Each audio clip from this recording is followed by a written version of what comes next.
अब हम प्रारंभ करते हैं संस्कृत व्याकरण।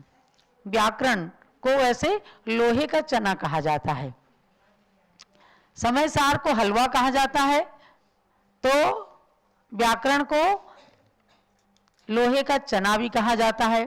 पर लोहे का चना स्वस्थ लोग पचा लेते हैं, यानी कि अच्छी बुद्धि और उपयोग लगाने से व्याकरण आ सकती है, ऐसा मत सोचना नहीं आ सकती है।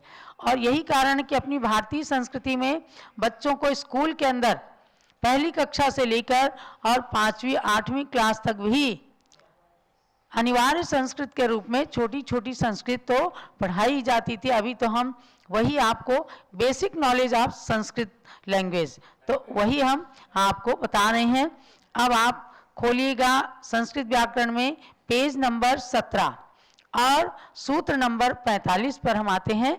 जो आपके पास PDF पहुंचा है उसको खोलिए और व्याकरण को पढ़ना शुरू करिए।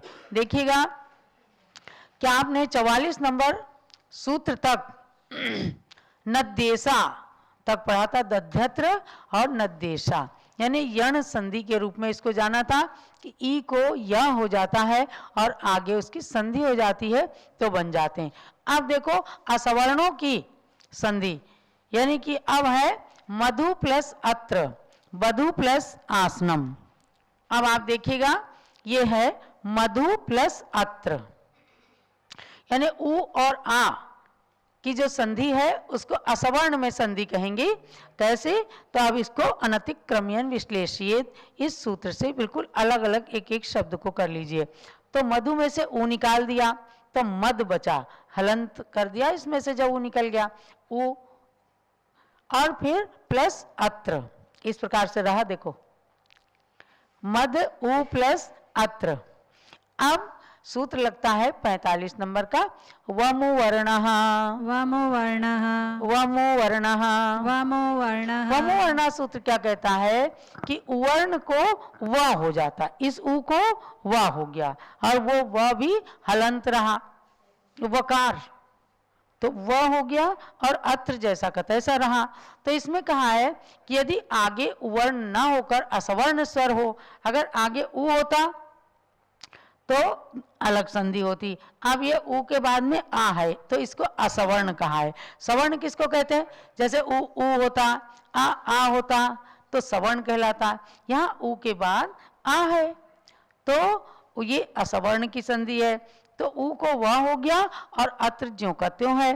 तो अब व्यंजन मत्सरम परवर्णम नयेत, माने ये व्यंजन धा है, इसमें वह जुड़ गया और वह भी व्यंजन है तो इसमें आ जुड़ गया, संधि हो गई तो मध्वत्र बन गया। क्या बना?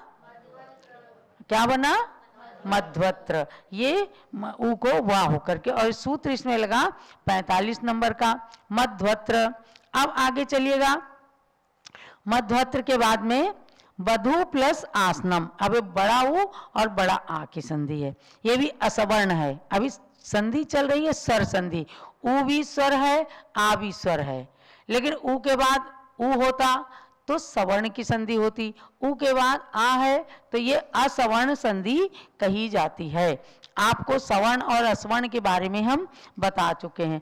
अब इसका भी अलग अलग विश्लेषण करें तो वध व मतलब ऊ बड़ा ऊ होता तो ऊ को व कर दिया वमो वर्णा सूत्र से ही, और आसनम है तो क्या हो गया? बद्ध्वासनम, यानी बाद वाला जो आ है, जैसे बद्ध्वत्र था मध्वत्र था तो उसमें भी आ का लोप नहीं हुआ था, ऐसे यहाँ आसनम के आ का लोप नहीं हुआ तो बद्ध व आसनम तो हो गया बद्ध्वासनम। क्या बना?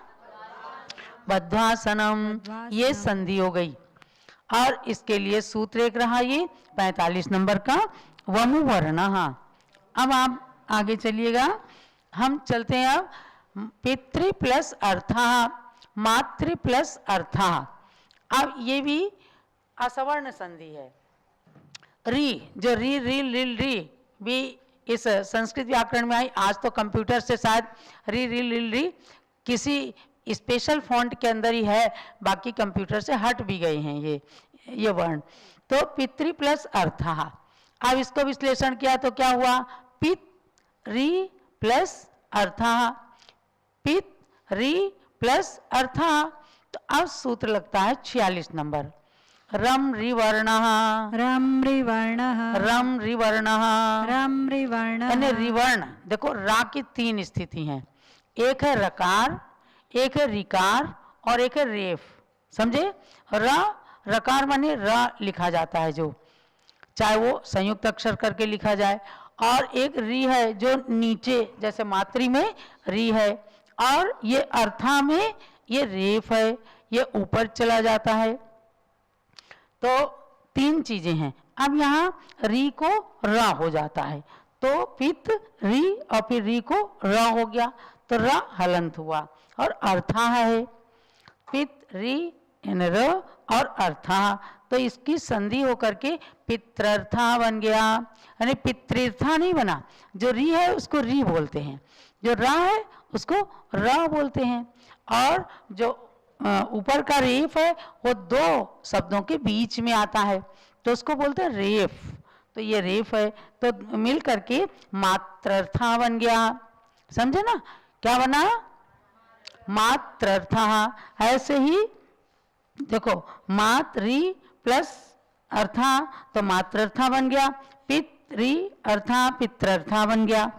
अब आगे एक और सूत्र लेते हैं कि ली प्लस अनुबंधा, ली प्लस आकृति। ली के साथ छोटा और बड़ा दोनों की संधि करेंगे। तो अब इसका भी हमने अलग अलग किया, तो ली को ला और उसमें री निकाल दिया, फिर अनुबंधा है। तो अब आगे सूत्र है लम ली वर्णः, लम री वर्णः, लम ली वर्णः, लम री वर्णः। यानी असवर्ण स्वर के आने पर ली वर्ण को ल हो जाता है। असवर्ण स्वर क्या है? री है इधर, उसके बाद अनुबंध का आ है, तो ली होता है तो सवर्ण हो जाता, और ये असवर्ण है, ली के समान नहीं है, तो ये असवर्ण हो गया। तो अब देखो ली प्लस अनुबंधा है, तो ली में से री निकाला तो ये हलंत ला बचा, प्लस अनुबंध, तो ये बन गया लनुबंधा।